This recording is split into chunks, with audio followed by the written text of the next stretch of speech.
और G20 summit का पहला दिन है आज। दूसरा सेशन इस वक्त चल रहा है जिसमें वन फैमिली को लेकर चर्चा हो रही है। और इस बीच एक बड़ी खबर भी आपको बता देती हूं, अब से थोड़ी देर बाद शाम 4 बजे एक प्रेस कॉन्फ्रेंस होनी है। G20 को लेकर यह प्रेस कॉन्फ्रेंस होगी जिसमें विदेश मंत्री होंगे, वित्त मंत्री शामिल होंगे इसमें। इस प्रेस कॉन्फ्रेंस में विदेश सचिव भी होंगे, कई बड़े अधिकारी भी प्रेस कॉन्फ्रेंस में होंगे। तो अब से थोड़ी देर बाद यानी शाम 4 बजे ये प्रेस कॉन्फ्रेंस होगी, महत्वपूर्ण प्रेस कॉन्फ्रेंस। और इस पर आशीष जी आप ही का रुख करते हुए, क्योंकि आप ही ने जानकारी दी है, क्या कुछ होना है इस प्रेस कॉन्फ्रेंस में? देखिए, इस प्रेस कॉन्फ्रेंस में ये प्रेसिडेंसी की प्रेस कॉन्फ्रेंस है। बतौर प्रेसिडेंट ऑफ G20 ये प्रेस कॉन्फ्रेंस भारत की तरफ से की जाएगी। विदेश मंत्री आपने बता ही दिया, विदेश मंत्री प्रधानमंत्री के ठीक पीछे हमने देखा था वित्त मंत्री लगातार बैठी हुई थी, उनके पीछे नेशनल सिक्योरिटी एडवाइजर थे। क्योंकि ये इकोनॉमिक गेट टुगेदर है इसलिए फाइनेंस मिनिस्टर उसमें मौजूद होंगी, फॉरेन सेक्रेटरी होंगे। मुझे लगता है कि पूरा खाका देंगे अभी तक G20 में और तमाम बायलैटरल्स में क्या हुआ। उससे ज्यादा महत्वपूर्ण होगा ये देखना कि वो जो ज्वाइंट कम्युनिके अडॉप्ट हुआ है उसके बारे में विस्तार से वो क्या जानकारी देते हैं और रशिया और यूक्रेन को लेकर के क्या वर्डिंग इस्तेमाल की गई है। तो मुझे लगता है कि ऑल इंपॉर्टेंट प्रेस कॉन्फ्रेंस है, पूरी दुनिया की निगाह इस प्रेस कॉन्फ्रेंस पर रहने वाली है। बिल्कुल, और देखना होगा कि आखिर क्या कुछ जानकारी उस प्रेस कॉन्फ्रेंस में दी जाती है। सीधे आपको लिए चलते हैं भारत मंडपम। जैनेंद्र और नीरज दोनों हमारे साथ बने हुए हैं। जैनेंद्र का रुख करते हुए, जैनेंद्र क्योंकि दूसरा सेशन अभी जारी है, वन फैमिली चर्चा का विषय है, कितनी देर अभी और चलेगा और क्या कुछ वहां से जानकारी निकल कर आ रही है?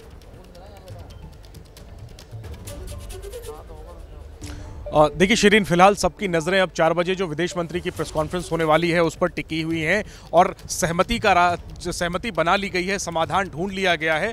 अब उसमें किस तरीके की शब्दावली का इस्तेमाल किया गया है इसको लेकर दिलचस्पी है। जाहिर सी बात है सवाल होंगे विदेश मंत्री से, इंतजार रहेगा विदेश मंत्री के जवाब का। जहां तक दूसरे सेशन का सवाल है तो 3 बजे ये बैठक शुरू हुई, तकरीबन पौने 2 घंटे इसके लिए समय निर्धारित किया गया है। तो लगभग मान के चलिए आपकी 5 बजे तक ये बैठक चलेगी। लेकिन अहम बात जो है वो सामने आ चुकी है कि ज्वाइंट डिक्लेरेशन अडॉप्ट कर लिया गया है। इसी पर नजर थी क्योंकि एक पेच था, हमारे पड़ोसी की भी टेढ़ी नजर थी। लेकिन इन सब के बावजूद जाहिर सी बात है प्रधानमंत्री ने तो श्रेय दिया है शेरपा को और विदेश मंत्री को और तमाम अधिकारियों को, लेकिन जाहिर सी बात है प्रधानमंत्री के नेतृत्व की वजह से कहीं ना कहीं ये एक जटिल रास्ता जो है वो जटिलता को सुलझा लिया गया है। और अब 4 बजे प्रेस कॉन्फ्रेंस जो होगी विदेश मंत्री की, उसमें कई अहम सवालों के जवाब मिलने जा रहे हैं। जी श्री नीरज से भी एक जल्दी से यहाँ पर सवाल ले लेते हैं। नीरज, कोई आपके पास भी अपडेट, क्योंकि थोड़ी देर में ये महत्वपूर्ण प्रेस कॉन्फ्रेंस होने जा रही है?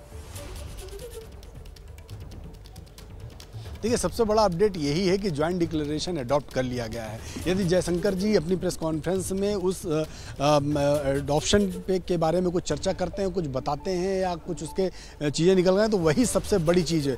लेकिन ये अपने आप में भारत के लिए बहुत बड़ा विषय है कि सालों बाद ये कहें कि दिल्ली G20 समिट में एक ज्वाइंट डिक्लेरेशन को अडॉप्ट किया गया है जिसमें आम सहमति बनी है कि दुनिया के सभी ताकतवर जो 29 कंट्री यहाँ पे मौजूद है उन सब ने एक सहमति के साथ एक डिक्लेरेशन अडॉप्ट किया है और उसे जारी किया है जो सभी पर लागू होगा, चाहे वो फूड सिक्योरिटी का मामला हो, न्यूट्रिशन का मामला हो या तमाम ऐसे मामले हो। और जो उससे भी बड़ी चीज़, जैसा गौरी खुद उस समय बता रही थी, सीनियर जर्नलिस्ट हैं, कि 7 बार ट्राई किया है अफ्रीकन यूनियन ने कि G20 का वो अस्थायी सदस्य बन जाए, लेकिन उस पर सहमति कहाँ हुई?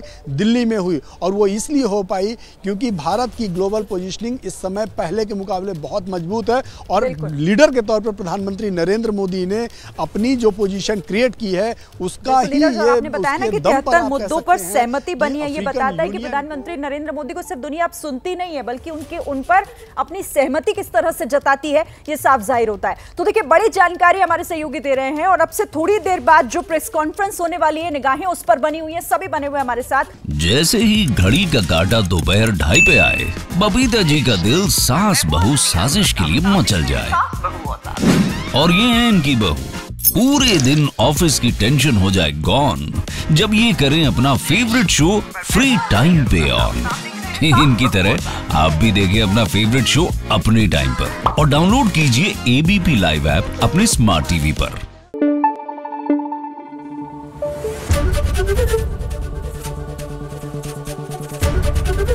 ABP न्यूज आपको रखे आगे।